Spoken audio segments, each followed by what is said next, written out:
Being moan, catch a tone, roll on through. Bones and me, set this free.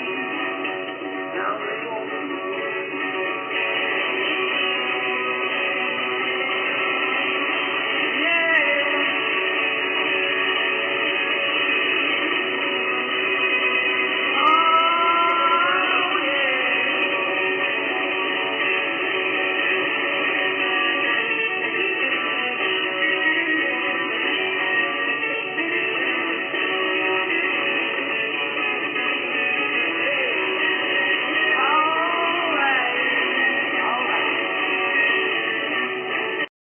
All right, this is the Bones and B Banter Hour, Forgotten B, and just before we get to our special guest, B, how was your week? Yeah, it was really good actually. I've been busy with poetry and working with a local radio station, so that's kept me busy. And I've also been working on a big article. It's like a mini biography on our special guests. So I've been working really closely with the lads, and it's going to be sort of an insight into the dynamics of a band, but it's quite honest and revealing. So it's very different to anything I've done before. And I think, it's going to, well, I'm hoping to release it tomorrow, but it'll be definitely out in the next couple of days. Nice. So, right on. So, without further ado, here's our special guest today. It's the Unassisted. Welcome to the show, guys. Thanks very much. So, well, B... Jason's gone to the car to get a couple of beers. Trust him. Shortly. Rock and roll. That's what you need to go on. Oh, he's back. Well, that was quick. Hey.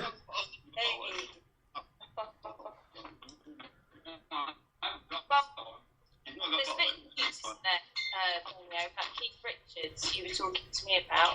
Oh, yeah, that was, I think, more or less just for publicity for himself, but Keith Richards was quoted as saying in the Rolling Stone that apparently Sgt. Pepper's was rubbish, and, yeah, I don't agree in the least bit. And not because I'm a Beatles fan, because that was one of the most innovative albums of its time. And well, it's funny you might say that, but it was George McCartney and... George McCartney? No, sorry, Paul McCartney and George Harrison actually said it was just a mishmash of just stuff that they put together because they needed to put something together. That's terrible. All Beatles stuff's crap. But that's what he quotes as saying, but he's bringing out an album, isn't he? Yes, After he is. 23 years, so it's like, that's convenient. Well, yeah, and he's putting out some of his older soul albums on iTunes and stuff like too. So he's kind of re-releasing some stuff too. So yeah, it's all publicity. Yeah, but Taylor Swift's done some good work, hasn't she? Have you heard about that? You guys? No. Well, iTunes had to do an about turn, haven't they? Because they weren't paying royalties in the 3-month period that bands and musicians were signing up, so they weren't getting any royalties. And she said, well, you're not having my album unless you sort it all out. So I think, some good has come out of that as well, because that's disgraceful. No, fair enough. I mean, but it's...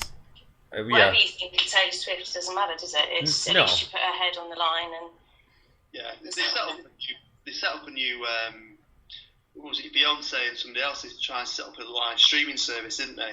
And that didn't really take that well, did it? Well, and isn't... Because of... it's just no one makes any money off them, do they? Not really. We get like a penny, don't we? Every time one of our tracks gets played on one of those streaming services. It's a waste it's of time. almost pointless. That's great, isn't it? Yeah. Well, it's just because it's iTunes, so they're trying to hype it up a lot, right? So, I think I would have paid more attention. I think it would have been a lot funnier just because he's such a douche if Kanye West started lipping off at him. So, just solely based on the fact that he's such a douche, that I would love to, I would love to see the argument. Yeah, that would have been good. So, tell us, guys, what you've been doing. New stuff. Okay. Yeah, it's been writing songs, really. And have you I've been working. Worked hard? Yeah. Working hard and getting... What's that? It's Getting great. shot. I can see you. So, are you planning sort of an EP release or singles? What's your kind of thoughts? What's the ideas? Well, I think it's going to be a new EP and then an album after that. It's just going to be a couple of new tracks, just to sort of show what direction we're going in, and then finish an album off.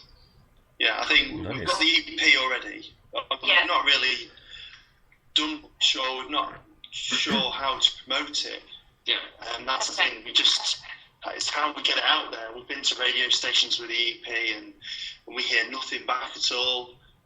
If we say, "Oh well, can you play it for us?" Like XFM, for instance, your face has got to fit, and it just seems that I don't know, for whatever reason, they don't like it, or they don't think my face fits. I don't know. Probably both. Yeah. So do you think sort of maybe a change of the way you promote it? I mean, taking it along to gigs, that kind of thing? Yeah, I think it's just that we're not very good at doing the whole, hey, we're this band, come and buy our EP kind of thing. Do you know what I mean? I think we let ourselves down a bit there. Yeah, and as well, we want it to sound right, and some of the venues we've been to, the last one we went to at the Hop, sounded amazing. There was nobody there. There was literally nobody there. Yeah, it's like 4 old dudes. So we'll promise to promote. It's a Sheffield gig. It's in a busy venue on a Sunday night. It'll be packed, and we got there, and the only people that were there walked out. Yeah. So we put a set together. A lot of the problem is selling the tickets, isn't it, in advance and getting that guaranteed. Kind of, that even if the people don't turn up, you've sold the tickets, so the revenue's there. Yeah, the thing is that you need to sell a ticket to somebody other than your friends and your family, and been around now for 2 years nearly, and everybody's heard what we play, and we're trying to get out to more of an audience, and you can't always play to your friends and your family. We do have a small gathering of people who like to come and watch us and things, but it's, unless people know your music, nobody's going to come watch you play, because they've heard you before. And we've got some good tracks, but it's the same old thing, if you've not got haven't got any followers, you're not going to get anybody to come and watch you.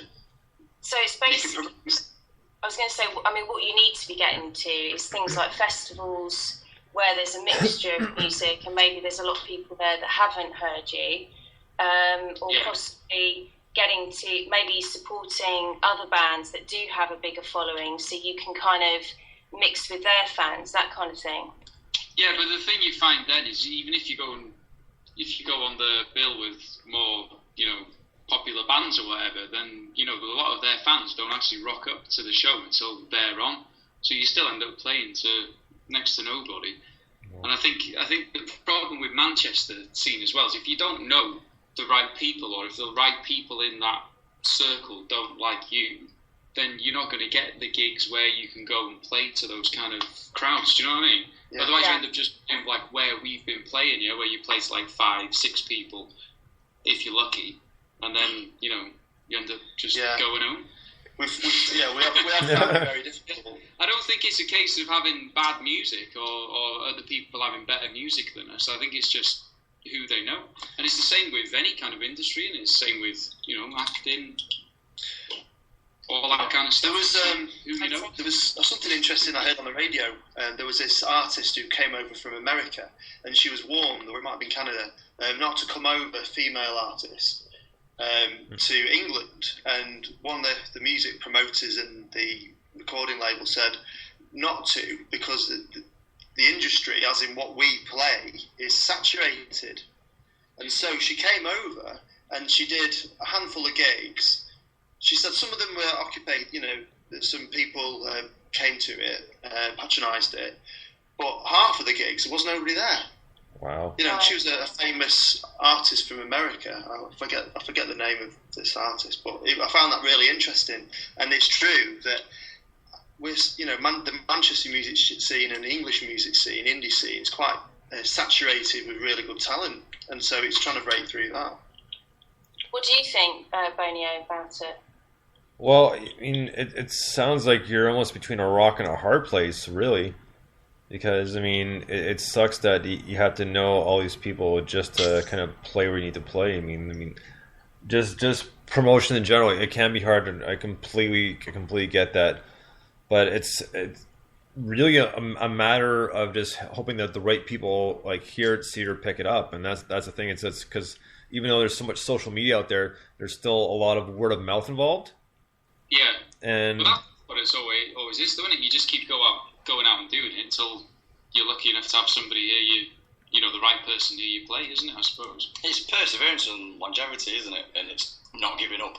Well, that's right, and just anything can happen. It just you never know, because a lot of times I'll look and see what's going on to kind of stay up to beat in the local scene, and a lot of times I'll pick a band that I've heard of, but I haven't really heard the stuff, and I was like, you know what, maybe I'm gonna go see those guys tonight. And a lot of times I do, and there's been quite a few times where I've actually been impressed. There have been a few times that I haven't, but if a lot of people did it that way, I mean, it'd be so much better, because I mean, tickets aren't exactly expensive. You guys are kind of putting out relatively cheap tickets, so you really can't complain. You want to see music? Let's go here. Boom, in the door. Well, what we want to do is encourage people to come.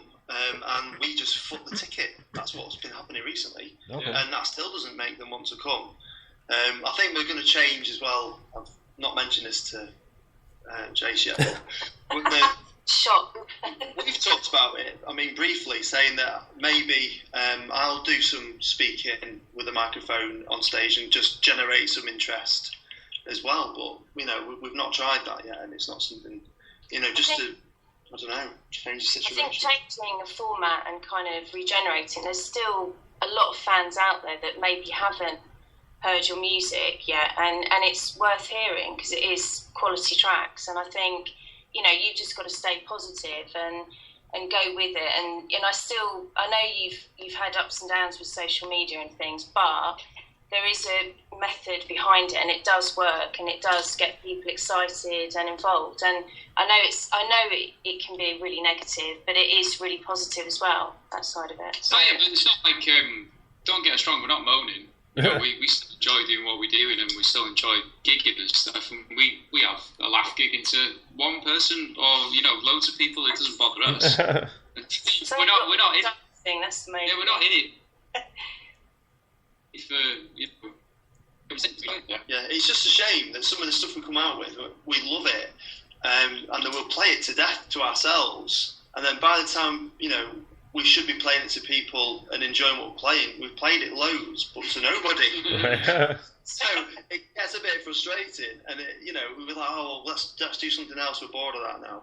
But actually, it's still new to anybody else who wants to listen to it. Well, I was going to say, it's really important though, isn't it, to keep that, because also if you've already got an EP out, you still need to show that music to people that haven't heard it, and that's the thing, isn't it? It's to get the buzz again. Should we play one of the tracks then? Actually, yeah, I got the part one queued up here. So since you guys were talking about kind of jamming to yourselves, essentially Alone. Here's Alone, the Unassisted. Dig this. Thanks.